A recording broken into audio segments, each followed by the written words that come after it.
Europe 1. Le grand journal du soir est en balade jusqu'à 20h. Tous les soirs, soyez les bienvenus si vous venez de nous rejoindre. Douce France, avec plein d'idées sorties, des visites, mais aussi la découverte de produits régionaux. Ce soir, nous sommes près de Nice, dans les Alpes-Maritimes, Thierry Dagiral. Et on y est bien. Comment ne pas s'arrêter d'abord chez notre correspondant sur place. Bonsoir Frédéric Michel. Bonsoir Thierry, bonsoir à tous. Alors Frédéric, avec vous, on va partir à la découverte du sentier des douaniers. On est entre Villefranche-sur-Mer et Beaulieu-sur-Mer. C'est un chemin mythique, Frédéric. On est sur la presqu'île de Saint-Jean-Cap-Ferrat. Le sentier longe d'impressionnantes et magnifiques demeures chargées d'histoire. Oui, alors il faut avoir le budget pour effectivement, parmi ces demeures remarquables, il y a la fameuse villa Nelcote. Vous la connaissez ? Non. Alors, on vient de franchir à pied la rade et la longue plage de Villefranche-sur-Mer, un sable fin, et juste en dessous de la voie ferrée, on va emprunter les escaliers qui mènent à ce bout de presqu'île et à cette incroyable maison de Saint-Jean-Cap-Ferrat.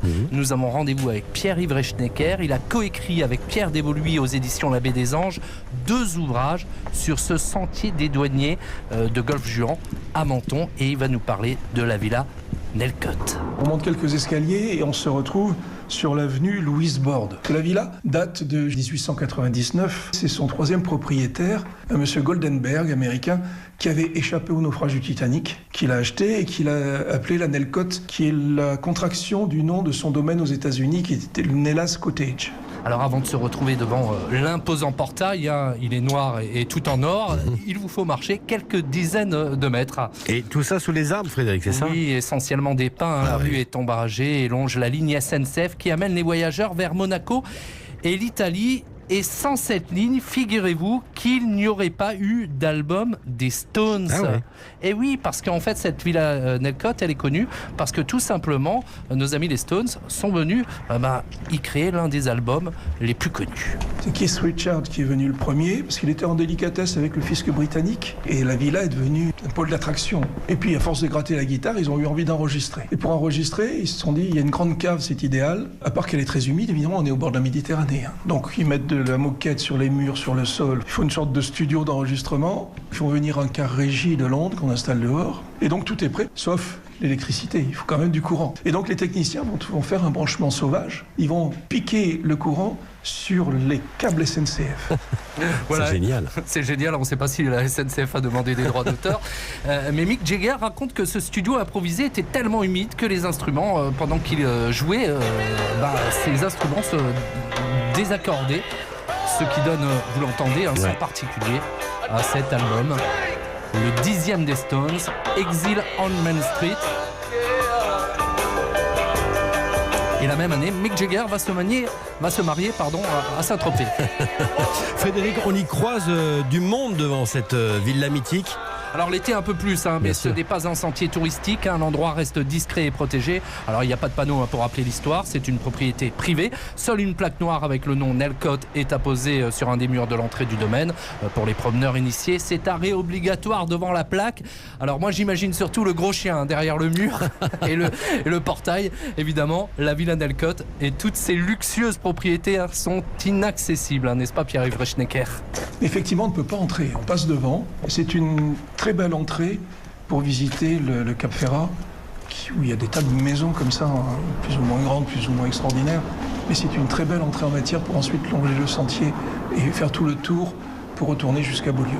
Voilà, vous marcherez sur les pas des Rolling Stones, donc, et du roi des Belges également, Léopold II, qui avait l'une des très très belles demeures, la Villa des Cèdres, une des villas les plus chères au monde, qui a été vendue récemment. Parfait. Et pour préparer cette promenade, un conseil de lecture, Les secrets du sentier des douaniers entre Golfe-Juan et Menton, aux éditions Baie des Anges, Pierre-Yves Reschnecker et Pierre Desvoluy. Merci beaucoup Frédéric Michel sur la Côte d'Azur pour Europe 1. Merci. Merci à vous, bisous. On va partir à 10 km de Nice, direction Saint-Jean-Cap-Ferrat. On va aller observer les cétacés. Bonsoir Muriel Auriol. Bonsoir. Vous êtes directrice de l'association SOS Grand Bleu, c'est bien cela ? Tout à fait. Alors, on part avec vous, là, encore. On part du port de Saint-Jean-Cap-Ferrat à bord du Santos Ospire, c'est bien ça ? C'est un voilier traditionnel. Oui, c'est un voilier traditionnel. C'est la réplique d'un kayak turc du XVIe siècle et c'est le bateau donc école que l'association utilise pour des sorties d'observation, donc des cétacés dans le sanctuaire Pélagos. Superbe. Et là, on prend la direction justement du sanctuaire Pélagos. Voilà, c'est pas une zone protégée, hein ? Oui, c'est un espace de protection de 87 500 km² entre, on va dire, la ville de Toulon, la presqu'île de Giens, et ça va jusqu'au nord de Rome. Donc ça comprend 3 pays, la France, Monaco et l'Italie. Parfait, Muriel. Si on est chanceux, on peut observer quoi ? Alors on peut observer 7 espèces en fait de dauphins et de baleines. On a les dauphins bleus et blancs, on a le grand dauphin, on a même la 2e baleine la plus grosse au monde après la baleine bleue, le rorqual commun, qui vit en Méditerranée. Parfait. Et on part donc avec un animateur qui connaît bien les cétacés, qui donc peut nous expliquer bien évidemment. Bien sûr, voilà. Donc on a 2 animateurs, Arnaud et François, qui tout au long de la journée vont expliquer aux participants les espèces justement qui vivent dans cet espace de protection et bien sûr aussi les menaces qui pèsent sur ces animaux marins. Super. Écoutez, merci à vous. Les tarifs, Anissa. Eh bien, la journée de sortie d'observation des cétacés, c'est 60 € par personne. Et pour les enfants de moins de 12 ans, c'est 40 €. Vous avez toutes les infos sur le www.sosgrandbleu.asso.fr. C'est bien ça, Muriel. Tout va bien, tout est bon ? C'est tout à fait ça. Voilà. Grand merci à vous. Merci beaucoup. Merci beaucoup. On dort où ce soir ? Une bonne adresse avec vous, Philippe Viguier des Places du Figaro Magazine. Bonsoir, Philippe. Bonsoir, Thierry. Alors, une seule adresse mythique sur la pointe du Cap Ferrat, avec le grand hôtel du Cap Ferrat qui appartient à la collection Four Seasons. J'y étais la semaine dernière pour une grande enquête sur les palaces de la Côte d'Azur que vous pourrez retrouver sur le Figaro.fr. L'hôtel date de 1908, un parc de 7 hectares qui dégringole dans la mer, un club nautique Les Dauphins, mythique sur la Côte d'Azur. Les enfants de Charlie Chaplin y ont appris à nager. Et cette impression unique d'être au bout du monde avec une vue panoramique sur la mer. Franchement, j'ai adoré. Alors, on commence côté tarif à 300 €, ce qui est une bonne nouvelle, même si on peut monter, comme vous l'imaginez, beaucoup, mais beaucoup, beaucoup plus haut. Merci Philippe. Merci, à demain. À suivre, Thierry Dagirade. Eh bien, les saveurs des Alpes-Maritimes et Marion Sauveur, bien évidemment. Douce France, dans votre grand journal du soir jusqu'à 20h. Nous sommes dans les Alpes-Maritimes. On vient de l'apprendre avec des idées sorties. Et puis on s'arrête maintenant à table. Il est l'heure. Le temps de déguster une spécialité du terroir français, Thierry Dagirade. Qu'est-ce qu'on est bien dans les Alpes-Maritimes. Bonsoir Marion Sauveur. Bonsoir. Alors on parle d'un fruit délicat ce soir. Oui, c'est la pêche. On est dans la douceur avec sa peau duveteuse, dans la gourmandise, puisque c'est un fruit bien juteux. Justement, on est en train d'en déguster avec Anissa. C'est ce que je vois. Alors vous avez des pêches blanches qui sont les plus claires, les plus parfumées, des jaunes avec une couleur bien plus orangée, un goût un peu moins subtil, des plates, ça c'est une variété rustique et délicatement parfumée, et des pêches de vigne qu'on voit surtout à la fin de l'été, avec son duvet un petit peu plus gris, très sucré et aromatique. Alors ce soir, je vous emmène à une 50aine de kilomètres de Saint-Jean-Cap-Ferrat, dans les vergers de Jean-Charles Orceau. Il cultive avec amour ses pêches et on prend notre temps sur la route, on longe cette belle côte et on arrive au domaine de l'Abadie à Cannes-la-Boca. Alors bonsoir Jean-Charles Orceau. Bonsoir à vous. Vous avez repris l'exploitation maraîchère familiale que vous avez convertie en bio, c'est bien ça ? Oui, en fait l'exploitation à l'origine était essentiellement fruitière, donc elle est devenue maraîchère au fil des années. Et depuis 10 ans, nous sommes certifiés en agriculture biologique, oui. Et Jean-Charles, on vous connaît bien aussi parce que vous êtes un ancien international de rugby. Et oui, l'agriculture mène à tout. C'est ça, comment vous êtes passé quand même du ballon ovale au maraîchage ? Écoutez, j'ai commencé les deux en même temps à 22 ans. Quand j'ai fini mes études, j'ai repris à la fois la campagne et découvert le ballon ovale, comme vous dites. Vous êtes un passionné de la pêche, du fruit ? Oui, la pêche, c'est quelque chose de tellement sensible et pas compliqué, mais qui mérite tellement de soins qu'on est obligé de se passionner pour cette culture, même si aujourd'hui, elle a tendance à diminuer en importance dans notre exploitation et dans l'extrême sud-est. Pour avoir des pêches tout l'été, il faut un cumul de variétés, plusieurs variétés ? Oui, chaque variété a une période de production qui est à peu près de 10 à 20 jours suivant le climat du moment. Donc pour avoir des pêches blanches par exemple toute l'année, il faut avoir pendant 3 mois, il faut avoir une douzaine de variétés. Ah oui, d'accord. Et comment est-ce que l'on reconnaît qu'une pêche est bien mûre ? Une pêche est bien mûre, déjà on la reconnaît à sa couleur, puisqu'une pêche est très colorée quand elle a pris le soleil dont elle a besoin. On s'aperçoit aussi qu'elle est un peu plus tendre, qu'elle n'est pas très dure. Et puis après, elle dégage un parfum au-delà de la saveur, du goût, il y a toujours une odeur qui va de pair avec la maturation. Oui, c'est ça. Il faut qu'elle soit bien gorgée de sucre et c'est ça qui lui permet de dégager un parfum. Et le problème aujourd'hui, c'est que les fruits sont ramassés un petit peu trop en avance et on trouve moins de pêches souples et des pêches beaucoup plus dures pour le transport notamment. Ouais. Mais une fois qu'elles sont ramassées, elles mûrissent plus. C'est tout le problème de ces pêches. Jean-Charles, comment on la conserve, cette pêche ? La pêche, elle se conserve en frigo. Le problème qu'on a aujourd'hui dans la production qui s'industrialise de plus en plus, c'est que les pêches sont ramassées quelquefois à 4-5 jours de la maturité. C'est ça, ouais.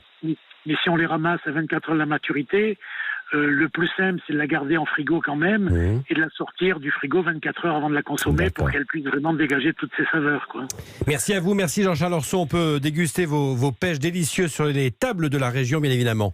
Marion, on reprend la route, allez. Et oui, on repart direction Nice. Alors on s'arrête quelques minutes à Antibes pour le goûter, pas très loin du port, à la Gelateria del Porto, un glacier artisanal. Et vous pourrez déguster un sorbet de pêche blanche ou de pêche de vigne.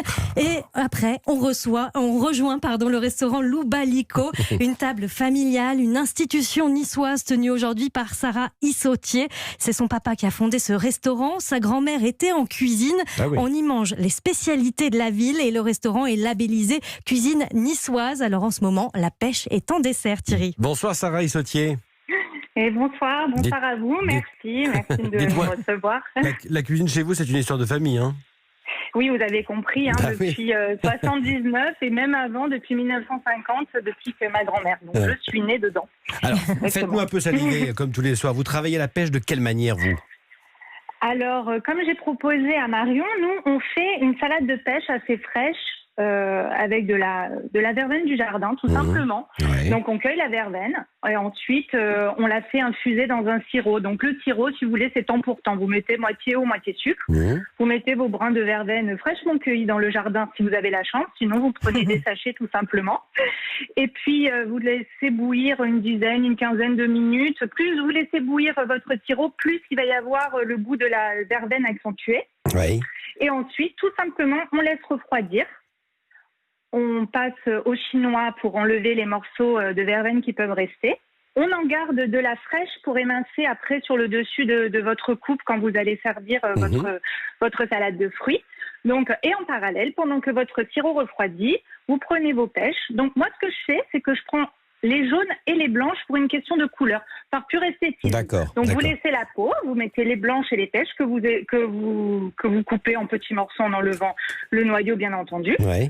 Et par-dessus, une fois votre sirop refroidi, vous mettez votre sirop dans vos pêches. Alors l'idéal, c'est de préparer ça le matin pour le soir ou la veille pour le lendemain midi. Comme ça, vous avez vos fruits qui sont vraiment imprégnés de ce goût de verveine. Parfait, et après, Sarah. vous parsemez de votre petite verveine fraîche sur le dessus en décoration. Parfait. Sarah, en quelques secondes, une recette de grand-mère. Votre grand-mère, justement, qui travaillait aussi la pêche au restaurant, hein ? Alors oui, donc j'ai fouillé dans les carnets de ma grand-mère et j'ai retrouvé une recette de pêche. Alors elle pesait avec les pêches jaunes tout simplement parce qu'elles tiennent mieux à la cuisson. Donc vous prenez des pêches que vous coupez en deux. Donc la version gourmande de ma grand-mère, qui n'est pas forcément la version officielle, c'est-à-dire qu'elle enlève le noyau, elle creuse un petit peu la chair, mais pas trop pour qu'elle puisse tenir quand même à la cuisson notre pêche ensuite. Et avec cet intérieur de chair de pêche, vous le mélangez avec un appareil de 2 jaunes d'œufs et 50 grammes de sucre à peu près, parce que vous savez, les recettes de grand-mère, vous n'avez pas les doses exactes. C'est des poignées, donc une poignée de ma grand-mère, c'est pas forcément ma poignée à moi. Donc entre 50 et 75 grammes de sucre, vous mélangez ça avec votre jaune d'œuf. Et vous prenez des biscuits amaretti morbidi. Là, vous savez, vous les écrasez en chapelure. Et cet appareil, vous récupérez le blanc des 2 jaunes d'œufs que vous montez en neige pour que ça soit un petit peu plus aéré. C'est super ça. Et vous remplissez voilà, vos pêches, vous les farcissez et vous mettez les demi-pêches dans un moule beurré, tout simplement, au four. Alors, et voilà. Et parfait. Vous mettez la chapelure des restants de biscuits par le dessus, pardon. Vous laissez 150 à 150. Mais on resterait des heures à vous écouter, Sarah. Mais on ne peut pas. Alors, le mieux, c'est que je vous remercie. Et on retrouve vos desserts de pêche au restaurant Lubalico à Nice. Et on va venir les goûter. Mais oui. Allez, merci. Merci beaucoup. Grand merci et bravo à votre grand-mère, bel héritage. Merci Marion, on vous retrouve demain dans la matinale de Pierre de Villeneuve, bien sûr, au menu. La viande de porc noir de Bigorre. Oh là là, ça c'est bon, bien ça. On aura demain soir. Oui, bien sûr. Je reviens alors. À demain, Marion. À demain.